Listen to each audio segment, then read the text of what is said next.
Muli itong umatake at ultimo pati paa ni Zoro ay ginamit niya upang mapigilan ang napakalakas na puwersa nitong damulag na pusa. Bumaon ang patalim sa bato kaya ito ang ginamit ng ating bida para baliin ang mga patalim. Sa kanito hinampas ang hawak niyang bato sa bunggo ni Captain Kuro. Nagtakot-takutan naman ang Meow Brother at umatake ang berdeng pusa na parang batang umiiyak. Ngunit ito pala ay nagpapanggap lamang at sineryoso ang pag-atake kay Zoro. Napakabilis na kinuha ng berdeng pusa ang dalawang espada ni Zoro at itinapon sa malayo. Nagalit si Zoro at inatake ang berdeng pusa. Ngunit agad naman itong nakaiwas at pumunta sa likuran ni Zoro at hinawakan ang braso nito na dahilan ng pakikipagbeso-beso ni Zoro sa lupa. Tumalon si Damulag at pipit-pitin si Zoro gamit ang kanyang bigat. Buti na lang at naiwasan ito ni Zoro at sinabi nito sa sarili, muntik na akong maging pinikpikan. Pinagtulungan ng mga Meow Brothers si Zoro at hirap naman si Zoro na dumipensa dahil kulang ang espada. Naisipan ni Usopp na atakihin ang isa sa mga pusa para tulungan si Zoro, pero sinalo lang ni Zoro ang bala para hindi madamay ang mga duwag. Nakalmot si Zoro at natumba ang ating bidang swordsman. Pahanga si Usopp kay Zoro dahil kahit nasa delikadong sitwasyon ito, nagagawa pa rin itong isipin ang kanilang kapakanan. Naisip ni Nami na kunin ang mga espada ni Zoro, ngunit pinigilan naman ni Vice Kapitan Michael Django at hiniwa ito sa balikat. Dumating si Kapitan Kalmot na galit at kinagulat ni Django at ng magkapatid na pusa. Tanong ni Kapitan Kalmot na mahihina na ba kayong nilalang? Ang mga pipitsugin na to lang ay nagagawa kayong pigilan. Nagalit naman ang Meow Brothers sa ginawang pang-insulto ni Captain Kuro. Naisip ng mga ito na labanan si Kapitan Kalmot para mapatunayan nilang mas malakas na sila rito. Nagulat si Zoro sa pinakitang bilis ng Meow Brothers nang tumakbo ang mga ito upang atakihin ang kanilang captain. Nang pagkalmot nila, bigla na lang nawala si Kapitan Kalmot at napunta ito sa kanilang likuran. Nang haharapin nila ito, bigla na naman itong naglaho dahil sa teleportation jutsu. Hindi nila masundan ang paggalaw ni Kapitan Kalmot. Naglambing si Kapitan Kalmot at inakbayan ang magkapatid habang nakatutok ang armas sa mga to, kaya mangyak-ngiyak ang dalawa sa takot. Sabi ni Kapitan Kalmot na pagbibigyan ko kayo, pag hindi nyo naayos ang sitwasyon dito sa loob ng 5 minuto, papatayin ko kayong lahat. Dahil sa binigay na palugid ni Captain Kuro, nataranta ang mga pirata at pinag-utos ni Vice Kapitan na atakihin si Zoro. Nakakuha naman si Nami ng tiyempo at sinipa ang mga espada papunta kay Zoro.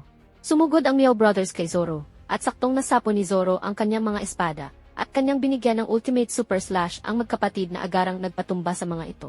Nagulat ang mga pirata sa lakas ni Zoro. Hiniling ni Damulag na gamitan siya ng hipnotismo ni MJ. Ginawa naman ito ng Vice Kapitan dahil wala na itong no choice na pwedeng ipantapat kay Zoro. Nag-transform ang katawan ni Damulag at naging mabalasik ito. Sinubukan na pigilan ni Zoro si MJ, ngunit hinarap naman siya ng Damulag na pusa. In-attack nito si Zoro at nagkawasak-wasak ang bangit na akala mo ay binomba. Muli itong umatake at ultimo pati paa ni Zoro ay ginamit niya upang mapigilan ang napakalakas na puwersa nitong Damulag na pusa. Nagawa naman ni Zoro sipain sa mukha si Damulag na pusa at agaran itong inatake ng Ultimate Slash na kinasawi nito.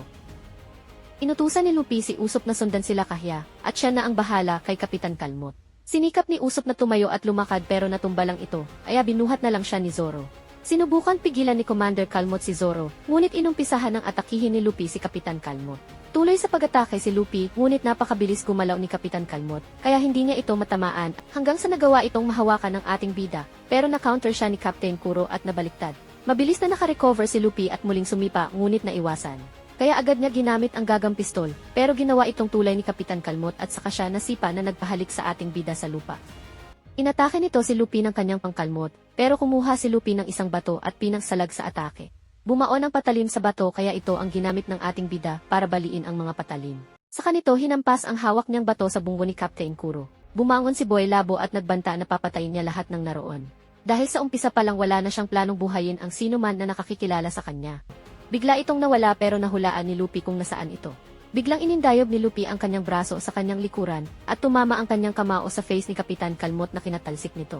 Muling bumangon si Boy Labo at gumamit ng Forbidden Jutsu. Biglang nawala ito sa hangin at isa-isang nahiwa ang mga pirata. Nagkahiwa-hiwa ang paligid na akala mo ay may mga patalim sa hangin. Nagalit si Luffy sa nakikitang walang pusong pag-atake ni Kapitan Kalmot sa kanyang mga crewmates, kaya hinila ng ating bida si Kapitan Kalmot sa damit at hinampas sa lupa. Bumangon si Captain Kuro at sinabing patay na sana sila kung di ka nakialam. Umatras si Kapitan Kalmot upang umpisahan na naman niya ang kanyang ultimate technique. Sinubukan ni Luffy na pigilan si Kapitan Kalmot pero naglaho ito. Habang patuloy si Kapitan Kalmot sa pagpapasikat ng kanyang Forbidden Jutsu, bigla ito lumitaw sa harapan ni Luffy at nagyabang. Bigla itong tumakbo na akala mo ay si Sonic, kaya hinabol ito ni Luffy gamit ang kanyang humahabang braso at hinawakan ito sa paa. Sinamantala ni Luffy na paliputan ang katawan ni Kapitan Kalmot. Kahit nagpupumiglas ito, hindi niya ito pinakawalan. Nakita ni Zoro at usop sila kahya na hinaharas ni Vice Kapitan Michael Jango. Dali-daling pinutol ni Zoro ang sanga para bigyan si Usop ng clear view. Binigyan ni Luffy ng isang headbutt si Kapitan Kalmot at sa kanya, pinahaba ang kanyang lieg at hinarap ang mga pirata. Tinirador ni Usop si Vice Kapitan Michael Jango ng isang pillbox at sumabog ito sa kanyang face. Pinakawalan ni Luffy ang kanyang headbutt, na yumanig sa ulo ni Captain Kuro at sumira sa kanyang mga plano. Knockout ang kapitang mainitin ang ulo at nagwagi naman ang ating bida. Binato ni Luffy si Kapitan Kalmot sa mga pirata at pinaalis ang mga ito. The One Piece! The One Piece is real! To see more, just press the subscribe button to be notified by YouTube.